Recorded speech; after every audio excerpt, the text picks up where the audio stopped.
Good morning. എല്ലാവരും സുഖമായിട്ടിരിക്കുന്നു, സന്തോഷമായിട്ടിരിക്കുന്നു എന്ന് കരുതുന്നു. രാവിലെ ബ്രേക്ക്ഫാസ്റ്റ് ഒക്കെ കഴിച്ചു കഴിഞ്ഞിട്ട് നമ്മൾ ഇതുപോലെ പുറത്തിറങ്ങി എല്ലാ ഭാഗവും ഒന്ന് നോക്കും. അതിനു മുമ്പ് രാവിലെ തന്നെ ഞാൻ ഡോഗ്സിനെ നമ്മൾ രാത്രി സാധാരണ അഴിച്ചു വിടും. അപ്പോൾ അവരെ ഞാൻ രാവിലെ ഒന്ന് കെട്ടിയിടും കേട്ടോ. പിന്നെ ഒരു 9 മണിയൊക്കെ ആയിട്ട് ഞാൻ അവർക്ക് ഫുഡൊക്കെ കൊടുത്തു കഴിഞ്ഞിട്ടാണ്, പിന്നെ കുറച്ചു നേരം കൂടി കഴിഞ്ഞിട്ടാണ് വീണ്ടും ഞാൻ അവരെ അഴിച്ചു വിടാറുള്ളൂ. അങ്ങനെ അപ്പോൾ കഴിഞ്ഞ ആഴ്ച വരെ ഭയങ്കര മഴയായിരുന്നു, എല്ലാ സ്ഥലത്തും ഉള്ള പോലെ തന്നെ വയനാട്ടിലും. അതുകൊണ്ട് തന്നെ ചെടികളൊക്കെ ഒരു മന്ദിച്ച് നിൽക്കും പോലെയാണ് കേട്ടോ. കണ്ടിന്യൂസ് ആയിട്ട് മഴ പെയ്ത് കഴിഞ്ഞിട്ടുണ്ട്, ഇവർക്ക് താങ്ങാൻ പറ്റാത്ത പോലെയാണ് നിൽക്കുന്നത്. ഇവിടെ ഞങ്ങൾ ഭയങ്കരമായിട്ട് നനയുന്നുണ്ടായിരുന്നു കാറ്റടിച്ചിട്ട്. അപ്പോൾ ഞങ്ങൾ ഇങ്ങനെ ഷീറ്റ് വലിച്ച് കെട്ടി കൊടുത്തു. അപ്പോൾ കുറച്ച് സമാധാനമുണ്ട്. എന്നാലും കുറച്ച് ഷീറ്റിന്റെ കൂടി ആവശ്യമുണ്ട്. മേടിച്ചിട്ട് കുറച്ചും കൂടി വർഷകാലത്തേനാകുമ്പോഴത്തേക്ക് ഇവിടെ ഇങ്ങനെ കണ്ടിന്യൂസ് ആയിട്ട് മൊത്തം കെട്ടി കൊടുക്കണം.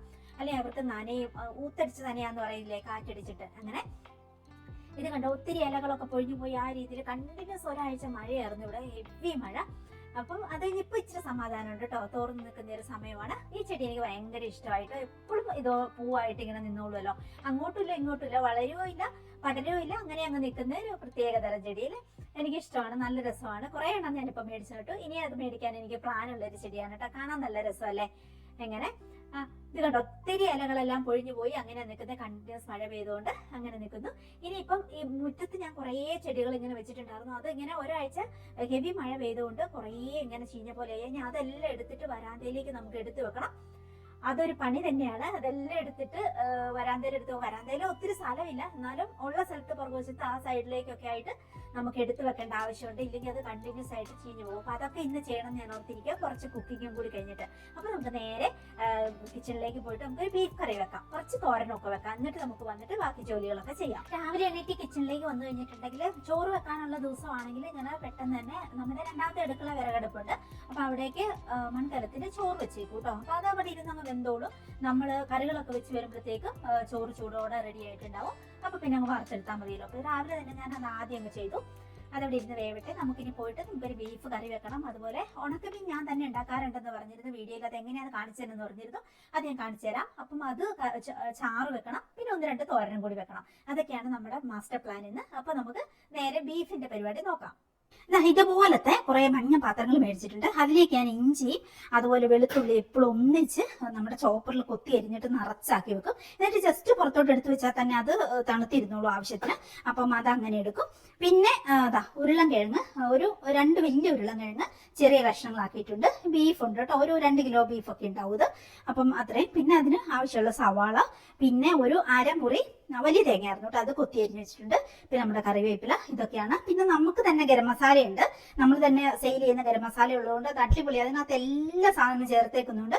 നമുക്ക് അങ്ങനെ എക്സ്ട്രാ ഒത്തിരി സാധനങ്ങൾ ചേർക്കേണ്ടി വരത്തില്ല. അത് അത്രയും നല്ലതാണ് നോൺ വെജിന് ഗരം മസാല ഉള്ളത്. അപ്പൊ അതെല്ലാം ആദ്യം ഞാനിതിൽ മഞ്ഞളും അതുപോലെ ഗരം മസാലയുടെ കുറച്ചും പിന്നെ നമ്മുടെ ചുവന്ന മുളകും പൊടി, കാശ്മീരി ചില്ലി ഞാൻ ആദ്യം ഉപയോഗിക്കുന്നത്. അപ്പൊ അതും എല്ലാം കൂടി നമ്മളൊന്ന് പുരട്ടിയിട്ട് അതെല്ലാം കൂടി കുക്കറിലേക്ക് ഇട്ടിട്ട് ഒരു 6 വിസിൽ ഞാൻ വേവിക്കും.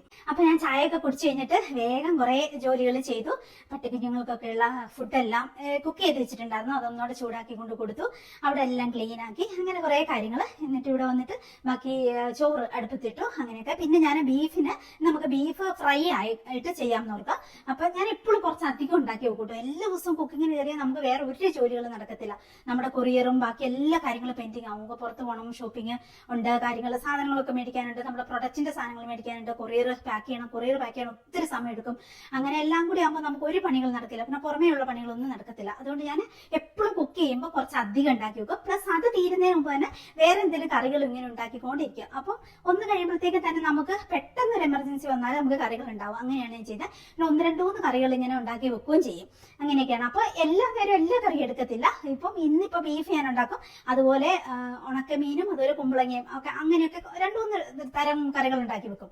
അപ്പം എന്നിട്ട് ഒരു നേരം നോൺ വെജിന്റെ ഒരെണ്ണേ സ്പെഷ്യൽ ആയിട്ട് എടുക്കുള്ളൂ. അതിന്റെ കൂടെ ബാക്കിയുള്ള വെജിറ്റബിളും സാലഡും പിന്നെ നമ്മുടെ എന്തെങ്കിലുമൊക്കെ ഫ്രൈ ചെയ്യുന്നതും അങ്ങനെയൊക്കെ എല്ലാം കൂടി എടുക്കും കേട്ടോ. ആ ഒരു രീതിയിൽ വടകൊക്കെ ഉണ്ടാവും നമുക്ക്, അല്ലെങ്കിൽ പപ്പടം ഉണ്ട്, ചക്കപ്പപ്പടം ഉണ്ടാവും, കപ്പപ്പപ്പടം ഉണ്ടാവും, അങ്ങനെ എന്തെങ്കിലുമൊക്കെ ഫ്രൈ ചെയ്യാം. അങ്ങനെയാ സാലഡ്. പിന്നെ ഫ്രൂട്ട്സും അങ്ങനെയാണ് ആണ് ഞാൻ എടുക്കുക കേട്ടോ. അപ്പൊ എഗ് ഉണ്ടാവും എപ്പോഴും, എഗ് ബോയിൽ ചെയ്യും അല്ലെങ്കിൽ അത് ഫ്രൈ ചെയ്യും, അങ്ങനെയൊക്കെയാണ്. അപ്പൊ ഞാൻ ഇന്ന് നമുക്ക് ആദ്യം തന്നെ ഇന്ന് ബീഫ് ഒന്ന് ഡ്രൈ ഫ്രൈ ആയിട്ട് ചെയ്യണം. അതിന് വേണ്ടിയിട്ട് ഞാൻ എല്ലാം അരിഞ്ഞ് എല്ലാം എടുത്ത് വെച്ചിട്ടുണ്ട്. ഞാൻ ഇപ്പോഴും എല്ലാ സാധനവും ഇങ്ങനെ അടുപ്പിച്ച് എല്ലാം അറേഞ്ച് ചെയ്ത് വെച്ച് കഴിഞ്ഞിട്ട് കുക്കിംഗ് തുടങ്ങുക, അങ്ങനെ ആകുമ്പോൾ സമാധാനം. പിന്നെ അതിന്റെ ഗ്യാപ്പിൽ കൂടെ എല്ലാം ഞാൻ കിച്ചണൊക്കെ ക്ലീൻ ആക്കിക്കൊണ്ടിരിക്കും. പാത്രങ്ങളെല്ലാം ഇപ്പം ഞാൻ രാവിലെ എല്ലാം കഴുകി. ഇന്നലെ വൈകുന്നേരം ഞാൻ ടയേർഡ് ആയതുകൊണ്ട് ഇന്നലെ ഞാൻ പാത്രം കഴുകാതെ കിടന്നത്. അപ്പൊ അതെല്ലാം കഴുകി വെച്ചു. ബാക്കി ഇപ്പൊ രാവിലത്തെ കുക്ക് ചെയ്തതിന്റെ ബാക്കിയെല്ലാം പിന്നെ ദോശ ഉണ്ടാക്കിയതിന്റെയും ചായപാത്രം എല്ലാം കഴുകി വെച്ചു. അങ്ങനെ അപ്പൊ ക്ലീൻ ആക്കിക്കൊണ്ടിരിക്കും. അതിന്റെ ഇടയ്ക്ക് ഞാൻ വേറെയും കുറേ പണികൾ ചെയ്യും. തുണി വാഷ് ചെയ്യാൻ കൊണ്ടിട്ടു, അങ്ങനെ കുറേ കാര്യങ്ങൾ അതിന്റെ ഇടയ്ക്ക് ഓടിയാണെന്ന് ചെയ്യും കേട്ടോ. പിന്നെ അതിന്റെ ഇടയ്ക്ക് കുറച്ച് റിപ്ലൈ കൊടുക്കും. അങ്ങനെ എല്ലാം കൂടി ആകുമ്പോൾ നമുക്ക് മാനേജ് ചെയ്ത് പോകാൻ പറ്റുന്നുണ്ട്. പിന്നെ ഞാൻ ബീഫ് നമുക്ക് കറി വെക്കാം. ഞാൻ കാണിച്ചു തരാം എങ്ങനെയാ ബീഫ് ഞാൻ ഡ്രൈ ഫ്രൈ ആയിട്ട് ചെയ്യുന്നതെന്നുള്ളത് കേട്ടോ. മഞ്ഞൾപ്പൊടി നമുക്ക് സെയിലുണ്ട് കേട്ടോ. നമ്മൾ തന്നെ കഴുകി ഉണങ്ങി പൊടിച്ചെടുക്കുന്ന മഞ്ഞളാണ്. 100% കുറുക്കുമീനുള്ള ശുദ്ധമായ മഞ്ഞളാണ് കേട്ടോ. അതൊക്കെ ആവശ്യമുള്ളവർ മേടിച്ചോളൂ കേട്ടോ. വാട്സപ്പിലേക്ക് പോലെ നമുക്ക് ഒത്തിരി നാച്ചുറൽ പ്രൊഡക്റ്റുകളുണ്ട്. അതുകൊണ്ട് തന്നെ നമുക്ക് നല്ല അടിപൊളിയായിട്ട് കുക്ക് ചെയ്യാൻ പറ്റും. ഇപ്പൊ നമുക്ക് ഇച്ചിരി മുളക് പൊടി ഇടണം. ഇനി ഒരു 3 ടീസ്പൂൺ മല്ലിപ്പൊടി നമുക്ക് ഇടാം കേട്ടോ. പിന്നെ നമ്മുടെ ഗരം മസാലയിൽ നമ്മൾ ഈ മല്ലിപ്പൊടി മുളക് പൊടിയൊക്കെ ചേർത്തേക്കുന്നുണ്ട്. മല്ലിപ്പൊടി ഒത്തിരി അതിലിടണ്ടാത്ത. എന്നിട്ട് കുറച്ച് ഗരം മസാല. ഇത് സൂപ്പർ ടേസ്റ്റ് വരും കേട്ടോ ഗരം മസാല ഇട്ട് കഴിയുമ്പോഴത്തേക്കും. കാരണം അതിനകത്ത് ഞാൻ എല്ലാം ചേർത്തിട്ടുണ്ട്, എല്ലാം. അതുകൊണ്ട് തന്നെ എക്സ്ട്രാ ഞാൻ പിന്നെ ഏലക്കായോ കുരുമുളകോ അങ്ങനത്തെ ഒന്നും ഞാൻ ചേർക്കുന്നില്ല ഇതിനകത്ത്. ഇനി ഉപ്പും കൂടി ചേർത്തിട്ട് നമുക്ക് ഉപ്പും കൂടി ചേർക്കാം. ഉപ്പ് പിന്നെ ഇപ്പം അധികം ഇടണ്ട, നമുക്ക് നോക്കിയിട്ട് പിന്നെ ചേർത്താൽ മതി. ഇതിലേക്ക് ഞാൻ കുറച്ച് കറിവേപ്പില ഇടും. പിന്നെ കുറച്ച് സവാളയും കൂടി ഇട്ടിട്ട് നമുക്ക് ഒന്ന് മിക്സ് ചെയ്തിട്ട് കുക്കറിലേക്ക് ആക്കിയിട്ട് നമുക്കിത് വേവിക്കാൻ വെക്കാം. ബാക്കിയൊക്കെ നമുക്ക് പിന്നെ ഇഞ്ചി വെളുത്തുള്ളി ബാക്കിയെല്ലാം നമുക്കിനി തക്കാളിയൊക്കെ ചേർത്തിട്ട് രണ്ടാമതാ ചെയ്യണ്ടേ. ഇത്രയും നമുക്ക് ജസ്റ്റ് മസാല ചേർത്തിട്ട് നമുക്ക് ഇതൊന്ന് മിക്സ് ചെയ്തിട്ട് നേരെ കുക്കറിലേക്ക് ആക്കി വേവിക്കാൻ വെക്കാം. ഇതിന്റെ കൂടെ ഞാൻ എപ്പോഴും കുറച്ച് വിനാഗിരി ഒഴിക്കും കേട്ടോ. ഒന്ന് മയമായി കിട്ടാൻ വേണ്ടിയിട്ട് വിനാഗിരി, അല്ലെങ്കിൽ ഒരു പപ്പായ ഉണ്ടെങ്കിൽ അത് കട്ട് ചെയ്തിട്ടാലും മതി. പപ്പായ ഇല്ലെങ്കിൽ നമുക്ക് വിനാഗിരി അല്ലെങ്കിൽ നാരങ്ങയോ അങ്ങനെ എന്തെങ്കിലും പിഴിയോ അങ്ങനെ ചെയ്യാം. ഞാൻ അധികവും ഇച്ചിരി വിനാഗിരി ഒഴിക്കും. അപ്പൊ നമുക്ക് ഈ ബീഫൊക്കെ ഒന്ന് സോഫ്റ്റ് ആയി കിട്ടും കുക്ക് ചെയ്യുമ്പോൾ. നമുക്ക് കുക്കറിലേക്ക് മാറ്റിയിട്ട് 6 വിസിൽ വേവിക്കണം. ഇതിനെ നമുക്ക് 6 വിസിൽ വേവിക്കാം. ഏത് തെറ്റായിട്ടും മീൻ മേടിച്ചിട്ട് കുടലും പണ്ടോ ഒക്കെ കളഞ്ഞിട്ട് ചെതുമ്പലും റിമൂവ് ചെയ്തിട്ട് നമുക്ക് കഴുകിയിട്ട് നിറയെ ഉപ്പ് വെതറിയിട്ട് ഫ്രിഡ്ജിലേക്ക് 10 ദിവസം ഇങ്ങനെ എടുത്ത് വെക്കുക. അടിയിൽ ഒരു പാത്രം വെക്കണം. എല്ലാ ദിവസവും വെള്ളം ഊറുന്നത് എടുത്ത് കളയണം. Dry fish ready. അതിൽ നിന്ന് നമുക്ക് ആവശ്യത്തിനുള്ളത് ഇങ്ങനെ എടുത്തിട്ട് വെള്ളത്തിലേക്ക് ഇടുക. നന്നായിട്ട് ഉപ്പുണ്ടല്ലോ, അതപ്പോ കുറെ നേരം ഇട്ട് ഇപ്പൊ ചാർക്കറിന്റെ കൂടെ ആണെങ്കിൽ ഒരു 3-4 മണിക്കൂർ ഇട്ടാൽ മതി. ഇല്ലെങ്കിൽ തലേ ദിവസം വറുക്കാനൊക്കെ ആണെങ്കിൽ തലേ ദിവസം വെള്ളത്തിലിട്ട് വെക്കണം കേട്ടോ. ഇനി നമുക്ക് ഉരുളി അടുപ്പത്തേക്ക് വെച്ചിട്ട് നമുക്ക് നന്നായിട്ട് വെളിച്ചെണ്ണ ഒഴിക്കാം. വെളിച്ചെണ്ണയാണ് ഞാൻ കുക്കിങ്ങിന് ഉപയോഗിക്കുന്നത്. നമ്മൾ തന്നെ ഇവിടെ അമ്പലങ്ങളിൽ നിന്നൊക്കെ തേങ്ങ മേടിച്ചിട്ട് കൊപ്രയാക്കി അത് നമ്മൾ ആട്ടിയെടുക്കുന്നതാണ് കേട്ടോ. ഡ്രൈ ആയിട്ടുള്ള തേങ്ങ മേടിക്കും, അങ്ങനെയാണ്. ഇതുപോലെയുള്ള ഓയിൽ ഇങ്ങനെ സേവ് ചെയ്ത് വെക്കാൻ പറ്റുന്ന പാത്രങ്ങൾ ഫ്ലിപ്കാർട്ടിൽ ആമസോണിൽ കിട്ടും. സ്റ്റീലിന്റെ മേടിക്കുകയാണെങ്കിൽ അത് മോർ സേഫ് ആയിരിക്കും കേട്ടോ.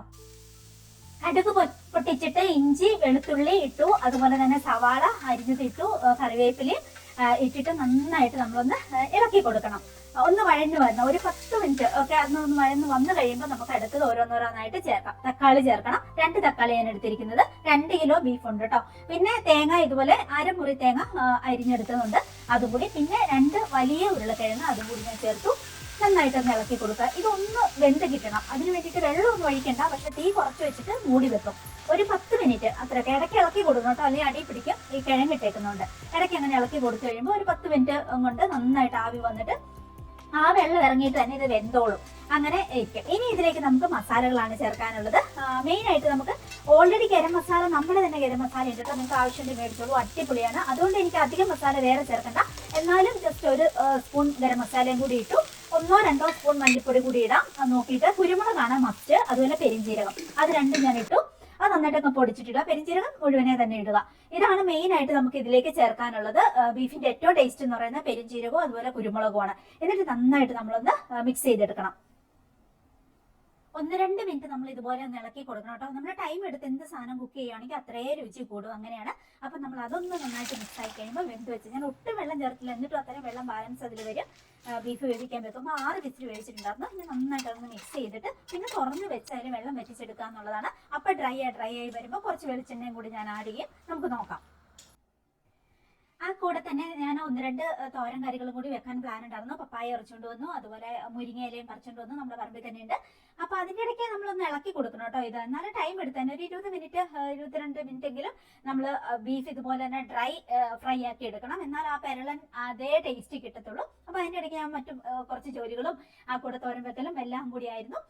അപ്പം അതിൻ്റെ ഇടയ്ക്ക് ഇളക്കി കൊടുക്കും. അങ്ങനെ ഡ്രൈ ആയി ഒരു 25 മിനിറ്റ് കഴിയുമ്പോഴത്തേക്കും സൂപ്പർ ടേസ്റ്റിൽ നമ്മുടെ ബീഫ് പെരളൻ റെഡി ആയി കിട്ടും. ലാസ്റ്റ് നമ്മൾ അതിനകത്തേക്ക് കുറച്ച് പച്ച വെളിച്ചെണ്ണയും കൂടി ഒഴിച്ചിട്ട് ഒന്നോടെ ഒന്ന് തീ കുറച്ച് വെച്ചിട്ട് ഒന്നോടെ ഒന്ന് ഇളക്കിയൊക്കെ കൊടുത്ത് ഡ്രൈ ആക്കി കഴിയുമ്പോഴത്തേക്കും അടിപൊളി ടേസ്റ്റിൽ നമുക്ക് ഒരു 3 ദിവസം 4 ദിവസം നമുക്ക് കഴിക്കാനുള്ള ബീഫുണ്ട്. പിന്നെ നമ്മൾ രണ്ടാമത് ഇത് ഫ്രിഡ്ജിലേക്ക് എടുത്ത് വെച്ചിട്ട് പിന്നെ ആവശ്യത്തിന് എടുത്തിട്ട് ഞാൻ മൺചട്ടിയിൽ നന്നായിട്ടൊന്ന് ചൂടാക്കി എടുക്കും. അപ്പൊ ഒന്നുകൂടി ഒരു ബ്ലാക്ക് കളറിലേക്ക് വന്നിട്ട് അടിപൊളി ടേസ്റ്റ് വീണ്ടും ഡ്രൈ ആയി കിട്ടും. നമ്മളിനി കഴിക്കാൻ നേരത്തെ എടുത്തെടുത്ത് വേവിക്കുമ്പോൾ ഇപ്പൊ തന്നെ അത് ഓൾറെഡി നല്ല ടേസ്റ്റിൽ ഫ്രൈ ആയിട്ടിട്ട് വെളിച്ചെണ്ണയും കൂടി ലാസ്റ്റ് ചേർക്കുന്നുണ്ട്. അടിപൊളി ടേസ്റ്റിലിരിക്കും. ഉപ്പൊക്കെ നോക്കി റെഡിയാക്കുക. ഇതാണ് നമ്മുടെ ബീഫ് ഫ്രൈ സ്പെഷ്യൽ. ബീഫ് ഒരു സൈഡിൽ കൂടെ ഫ്രൈ ആയിക്കൊണ്ടിരുന്നപ്പോൾ തന്നെ ഞാൻ മറ്റു കറികളൊക്കെ വെച്ചിരുന്നു. പിന്നെ ചാറ് കറി വെച്ചു. ഉണക്ക മീനും നമ്മുടെ കുമ്പളങ്ങയും കൂടി ഇട്ടിട്ട് അത് നമ്മൾ കുടംപുളിയും കൂടി ചേർക്കും കേട്ടോ. തേങ്ങയും വരയ്ക്കും. അതിനുശേഷം നമുക്ക് കടുക് പൊട്ടിക്കേണ്ട ആവശ്യമില്ല. അതിലേക്ക് കറിവേപ്പിലയും ചേർത്ത് പച്ച വെളിച്ചെണ്ണ ആഡ് ചെയ്യും. അപ്പോൾ നല്ല ടേസ്റ്റ് ആണ്, അടിപൊളിയാണ്. കുമ്പളങ്ങ അത്രയും നല്ലതാണ് നമ്മുടെ ശരീരത്തിന്. ചാറുകറിയായിട്ട് ഞാൻ അങ്ങനെ ഉണ്ടാക്കാറുണ്ട്. ഇതുപോലെ നമ്മൾ തന്നെ ഉണക്കമീൻ റെഡിയാക്കി എടുക്കുകയാണ്. പുറമേ നിന്ന് മേടിക്കുന്നത് എനിക്ക് ഉറപ്പാണ്. അതുകൊണ്ട് ഞാൻ ഇങ്ങനെ റെഡിയാക്കി എടുക്കും. അപ്പൊ നല്ല ടേസ്റ്റിൽ നമുക്ക് ചാറുകറി റെഡിയാകും. പിന്നെ ഞാനൊരു മുരിങ്ങയില തോരനും കൂടി വെച്ചിരുന്നു. നമ്മുടെ പറമ്പിൽ തന്നെ ഇഷ്ടം പോലെ മുരിങ്ങയില നിപ്പുണ്ട്. അങ്ങനെ നമ്മുടെ ലഞ്ച് റെഡി ആയിട്ടുണ്ട്. അപ്പൊ ചോറ് കുറവും കറികൾ കൂടുതലും, അതാണ് എന്റെ പോളിസി. അച്ചാറും കൂടി എടുത്തു. രാത്രി നമുക്ക് വേണമെങ്കിൽ ഇവിടെ നമുക്ക് വടകുണ്ട്. അതൊക്കെ ചക്കപ്പപ്പടം കപ്പപ്പപ്പടം വടകൊക്കെ നമുക്കുണ്ട്, സെയിലും ഉണ്ട് കേട്ടോ. അപ്പം അതൊക്കെ നമുക്ക് ഫ്രൈ ചെയ്യാൻ രാത്രിത്തേന്. ഇപ്പൊ ഇതൊക്കെ ധാരാളം മതി. അങ്ങനെ നമുക്ക് ഭക്ഷണം കഴിക്കണം. ഞാൻ കുറച്ച് നേരം ഇവിടെ കഴിഞ്ഞിട്ട് കഴിക്കുന്നുള്ളൂ. എനിക്ക് കുറച്ച് വർക്കും കൂടിയുണ്ട്. അതിനുശേഷം ഞാൻ കഴിക്കുന്നുള്ളൂ. അച്ഛന് ഞാൻ ഫുഡ് കൊടുത്തു. മിലോ ഇത്രയും നേരം ഉറങ്ങുമായിരുന്നു. എന്നാലും ഞാൻ മിലോനെ എടുത്തിട്ട് നമ്മുടെ ബെഡ്റൂമിൽ ഇട്ടിട്ട് ഡോർ അടയ്ക്കും. എന്നിട്ട് മാത്രമേ എനിക്ക് ഐറൻ അയച്ചു വിടാനുള്ള ധൈര്യമുള്ളൂ കേട്ടോ. കാരണം ഐറൻ അയച്ചു വിട്ടിട്ടുണ്ട്. ഐറന്റെ ഏറ്റവും വലിയ ശത്രുവാണ് മിലോ. അതുകൊണ്ട് തന്നെ മിലോനെ കണ്ടിട്ടുണ്ട് കടിച്ച് കീറി കളയും. അപ്പം ഞാനതിന്റെ റൂമിൽ പൂട്ടിയിട്ടാണ്. ഏതെങ്കിലും ജനൽ വഴി നമ്മൾ അറിയില്ല, ജനലൊക്കെ രാവിലെ തുറന്നിടുന്നതുകൊണ്ട് ഏതെങ്കിലും വഴി പുറത്ത് എഴുതിയാൽ പേടിയാണ്. അതുകൊണ്ട് അങ്ങനെ. അപ്പൊ ഇനി നമുക്ക് ഡോഗ്സിനെയൊക്കെ ഞാൻ കുറച്ചു നേരം ഒന്ന് അഴിച്ചുവിടും. ഇപ്പൊ ഫുഡ് കൊടുക്കാൻ നേരത്തെ ഞങ്ങൾ കൂട്ടിലിട്ടിട്ടുണ്ടായിരുന്നു. അപ്പൊ അത് അഴിച്ചു വിടണം ഇനി. പിന്നെ നമ്മുടെ റിയോ കുഞ്ഞിന് വെള്ളമുണ്ട്. ഇനി തീറ്റ മാറ്റി കൊടുക്കണം. എല്ലാ ദിവസവും തീറ്റ മാറ്റി കൊടുക്കും. പിന്നെ ഇവിടെ കുറച്ച് ചപ്പൊക്കെ, ഈ ഒരു തരം ചെടിയുണ്ടല്ലോ, അത് അതിന് ഭയങ്കര ഇഷ്ടമാണ്. ആ ഒരു പച്ചപ്പുല്ല്. അപ്പം അത് കുറച്ച് മറിച്ചിട്ട് ഇതിനകത്തിട്ട് കൊടുക്കും. അപ്പം അത് കഴിച്ചോളും. അങ്ങനെയാണ്. ഞാൻ ഫുഡും ഒന്ന് മാറ്റി കൊടുക്കണം. വെള്ളം 2 ദിവസത്തേനുണ്ടാവും. അപ്പം അത് കഴിയുമ്പോൾ മാറ്റും. അങ്ങനെയാണ്. അപ്പം നമുക്കിനിയിപ്പം മുളയൊക്കെ ഒന്ന് അഴിച്ചു വിടാം. എന്നിട്ട് പിന്നെ ഇഷ്ടം പോലെ കപ്പളങ്ങയുണ്ട് കേട്ടോ. പപ്പായ എന്ന് പറയുന്നത് അത് കുറേ ഉണ്ട്. അപ്പം അതും പിന്നെ അതും ബീട്രൂട്ടും കൂടി ഞാൻ തോരൻ വെക്കും. അതെനിക്ക് ഭയങ്കര ഇഷ്ടം.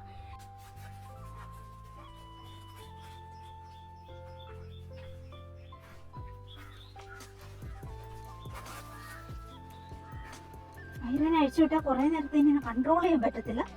അത്രയ്ക്ക് ബഹളമാണ്. ഒന്ന് ശാന്തമാണെങ്കിൽ കുറച്ചു നേരം കഴിയണം. എന്നിട്ടേ എനിക്ക് ഡിയോണേനെ അഴിച്ചിടാൻ പറ്റുള്ളൂ. അല്ലെങ്കിൽ ഡിയോണേനെ ഇത് കടിക്കും. എല്ലാരെയും കടിക്കും. അതാണ് എന്നെ അച്ഛനെ ഒഴിച്ച് ബാക്കി എല്ലാവരും ഇത് പിടിച്ച് കടിക്കും. ഇവിടെ ആർക്കും വരാനും പറ്റത്തില്ല. ഒരു കോഴിയോ പട്ടികളോ ഒന്നും മനുഷ്യരൊന്നും ഇവിടെ പറ്റത്തില്ല.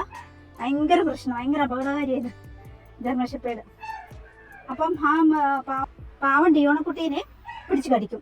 പല വട്ടം കടിച്ച് മുറിച്ച് ഹോസ്പിറ്റലിലൊക്കെ കൊണ്ടുപോണ്ടി വന്നു. അപ്പൊ അതുകൊണ്ട് എനിക്ക് പേടിയാണ് ഒന്നിച്ചഴിച്ചു വിടാൻ.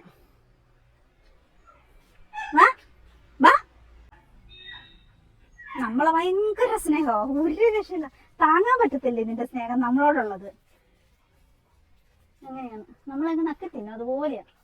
കുറേ പുതിയ റോസാപ്പൂക്കളും ഒക്കെ വിരിഞ്ഞിട്ടുണ്ട്. ഇടയ്ക്ക് ഞാൻ ഇറങ്ങി വന്ന് ഇതെല്ലാം കണ്ടെന്ന് എൻജോയ് ചെയ്ത് ഓരോരോ കാര്യത്തിന് വരുമ്പോൾ അങ്ങനെയാണ്. കോഴിക്ക് പിന്നെ ഒന്നിച്ച് കുറേ നെല്ലും അത് ഇതൊക്കെ കൊണ്ടിട്ട് കൊടുത്തേക്കുന്നുണ്ട്. കുഴപ്പമില്ല. കുറേ കോഴികളെ ഹൈറ പിടിച്ചു. അതുകൊണ്ട് ഇപ്പോൾ ഒരു പൂവിനും 1-2 പെടകളും ഒക്കെ ഉള്ളൂ. ബാക്കി എല്ലാത്തിനും ഇവള് അവിടെ കൂട് തല്ലി തകർത്ത് പിടിക്കും. അങ്ങനെയാണ്. ഒരു മനുഷ്യനെ വെറുതെ വെക്കത്തില്ല, ഒരു ജീവികളെ ഇവിടെ വെക്കത്തില്ല. ആകെ ഞങ്ങൾ മാത്രം മതി എന്നുള്ള ഒരു പോളിസിയാണ് ഐറക്കുട്ടിക്ക്. അങ്ങനെയാണ്. നമ്മുടെ ചെടികളെല്ലാം ഉഷാറായിട്ട് വളരുന്നുണ്ട്. ഇങ്ങനെയാണ്. പിന്നെ ഇപ്പം മഴയായതുകൊണ്ട് കുറേ ചെടികളൊക്കെ ഇങ്ങനെ ഒരുമാതിരി വെള്ളം കൂടുതലായിട്ട് ചീഞ്ഞ പോലെയൊക്കെ ഉണ്ട്. എന്നാലും അത് പിടിച്ച് കയറിക്കോളൂ. ഇനി ഇതുണ്ടോ, ഒരു അടിപൊളി ഓറഞ്ച് റോസ് വിരിഞ്ഞേക്കുന്ന പുതിയതാണ്. അയൽക്കുട്ടി സ്നേഹം കാരണം നമ്മുടെ ചോട്ടിൽ ഏത് സമയം ഇങ്ങനെ വന്ന് കിടക്കട്ടോ. പിന്നെ അതിനെ തലോടണം. അതിനെത്രയാണെങ്കിലും നമ്മളെ സ്നേഹിച്ചാൽ മതിയാവില്ല കേട്ടോ. എന്തെങ്കിലും അനുസരണക്കേട് കാണിച്ചാൽ നമ്മൾ വഴക്ക് പറഞ്ഞത് ഇതുപോലെ ഒന്ന് മാപ്പ് അപേക്ഷിച്ച് വന്ന് നടക്കേ. ഇത് കറക്റ്റ് ആട്ടോ. 24 hours ഇവിടെ ഓപ്പണാണ്. എന്തെങ്കിലുമൊക്കെ കുക്ക് ചെയ്യാനുണ്ടാവും. കിച്ചണെല്ലാം ഞാൻ കുക്കിംഗ് ഒക്കെ കഴിഞ്ഞ് നീറ്റ് ആൻഡ് ക്ലീൻ ആക്കി ഓരോ വട്ടം വൃത്തിയാക്കി ഇടും. ഇനി ഒരു ആവശ്യം വരുമ്പോൾ കുക്ക് ചെയ്യാൻ പാകത്തിന് ഭയങ്കര ഡീസന്റ് ആയിട്ട് ഇട്ടാലേ എനിക്ക് സമാധാനമുള്ളൂ. കിച്ചണിലെ ജോലികളൊന്നും ഉണ്ടായിരുന്നില്ല. ബാക്കി പുറമേ കുറേ ജോലികളൊക്കെ കഴിഞ്ഞു. വൈകുന്നേരം ആയപ്പോഴത്തേക്ക് സിറ്റുവേഷൻസ് എല്ലാം മാറിയിട്ടോ. എൻ്റെ ജോലികളെല്ലാം ഞാൻ നേരത്തെ തന്നെ കഴിച്ചു. അങ്ങനെ മഴ പെയ്യുന്ന ഒരു ലക്ഷണമുണ്ട് രാത്രി. അതുപോലെയായിരുന്നു സിറ്റുവേഷൻ. വൃത്തിയാക്കിയിട്ടു, ബെഡ്ഷീറ്റ് എല്ലാം നന്നായിട്ട് വിരിച്ചിട്ടു. പിന്നെ നേരെ കുളിയൊക്കെ കഴിഞ്ഞ് വന്നു. ഇനി റിലാക്സ് ആണ് കേട്ടോ. ഇതാണ് ഞാൻ പറയുന്നത്. എനിക്കൊരു 7 മണിയാകുമ്പോഴത്തേക്ക്, ഇപ്പൊ 6:45 കഴിഞ്ഞോളൂ, 7 മണിയൊക്കെ ആകുമ്പോഴത്തേക്ക് എനിക്ക് എല്ലാ ജോലികളും, പ്രധാനപ്പെട്ട ജോലികളെല്ലാം തീർത്ത് പിന്നെ എൻ്റെ ഈ സ്വർഗത്തില് ഈ ഒരു കൂട്ടിലേക്ക് ആയിരുന്നു കേട്ടോ. കൂട്ടി കയറാന്ന് ഞാൻ പറയാം. അപ്പം ഇവിടെ പിന്നെ ഞാൻ ഭയങ്കര റിലാക്സ്ഡ് ആണ്. പിന്നെ നമുക്ക് ഈ വീഡിയോ, ഞാൻ ഐഫോണിലാണ് വീഡിയോ എടുക്കുന്നത്. ക്യാമറ ഉണ്ട്, പക്ഷെ ക്യാമറയിൽ എടുത്താൽ നമുക്ക് ബാക്ക്ഗ്രൗണ്ടിൽ ഒരാൾ വേണ്ട എപ്പോഴും അറേഞ്ച് ചെയ്യാനും വെട്ടത്തിന്റെ ഒക്കെ പ്രശ്നം വരും. അതുകൊണ്ട് ഫോണിൽ എടുക്കുന്നത്. അപ്പൊ ഫോണിന്റെ സ്റ്റോറേജ് ഫുള്ളായി കാണിക്കുന്നുണ്ട്. അപ്പൊ അത് ഇനി എല്ലാം കമ്പ്യൂട്ടറിലേക്ക് ഇട്ടിട്ട് നമുക്ക് കുറച്ച് എഡിറ്റ് ചെയ്യണം, അങ്ങനത്തെ കാര്യങ്ങളൊക്കെ. പിന്നെ നമുക്ക് ഒത്തിരി മെസ്സേജ് വരുന്നുണ്ടാവും, കണ്ടിന്യൂസ് നമുക്ക് ഓർഡർ മെസ്സേജ് വരും, അതൊക്കെ നോക്കണം. നാളത്തേന് കൊറിയർ പാക്ക് ചെയ്യാനുള്ള സ്ലിപ്പ് എല്ലാം എടുക്കണം. അത് രാവിലെ ഞാൻ പാക്ക് ചെയ്യുക.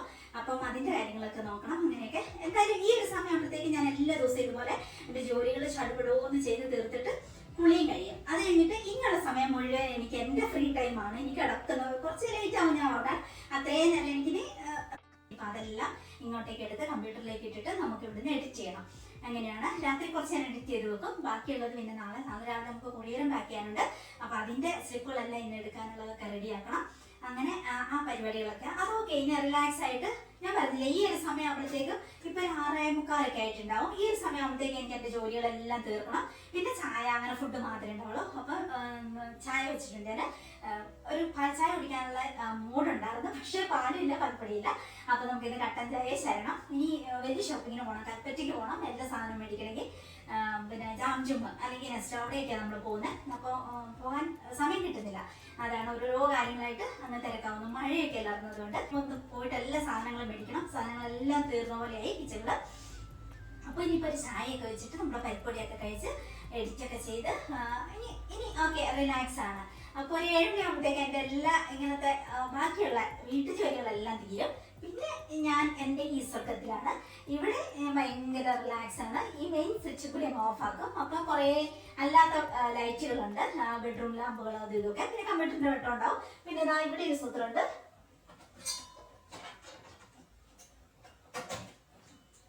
ഇത് കണ്ട ഇതുപോലെയൊക്കെ കുറെ ലൈറ്റുകൾ ഇവിടെ അറേഞ്ച് ചെയ്തിട്ടുണ്ട്. അപ്പൊ അങ്ങനത്തെ ഭയങ്കര ഇഷ്ടമാണ് എനിക്ക്. ആ ഒരു വെട്ടം, ഒരു തരം മഞ്ഞ വെട്ടം, അതെനിക്ക് ഭയങ്കര ഇഷ്ടമാണ്. അപ്പൊ പിന്നെ അവിടെ നമ്മൾ റിലാക്സ് വീഡിയോ ഒക്കെ എഡിറ്റ് ചെയ്ത് ഫോട്ടോസൊക്കെ നോക്കി. പിന്നെ കുറെ ഇൻസ്റ്റാ വീഡിയോസ് ഒക്കെ കണ്ട്, യൂട്യൂബ് വീഡിയോസ് ഒക്കെ കണ്ട്. പിന്നെ ഒത്തിരി റിപ്ലൈ കൊടുക്കാനുണ്ടാവും. നമുക്ക് ഇങ്ങനെ കണ്ടിന്യൂസ് ഓർഡറും മെസ്സേജും ഒക്കെ ഇങ്ങനെ വന്നുകൊണ്ടിരിക്കുക. അപ്പൊ അതെല്ലാം നോക്കാം. അങ്ങനെയൊക്കെയാണ്. അപ്പൊ നമുക്ക് ചായ വെച്ചിട്ട് വരാം. എന്നിട്ട് നമുക്ക് പരിപ്പൊടിയൊക്കെ കൂട്ടിയിട്ട് കഴിച്ചിട്ട് റിലാക്സ് ആയിട്ട് ബാക്കിയുള്ള ജോലികളൊക്കെ ചെയ്യാം.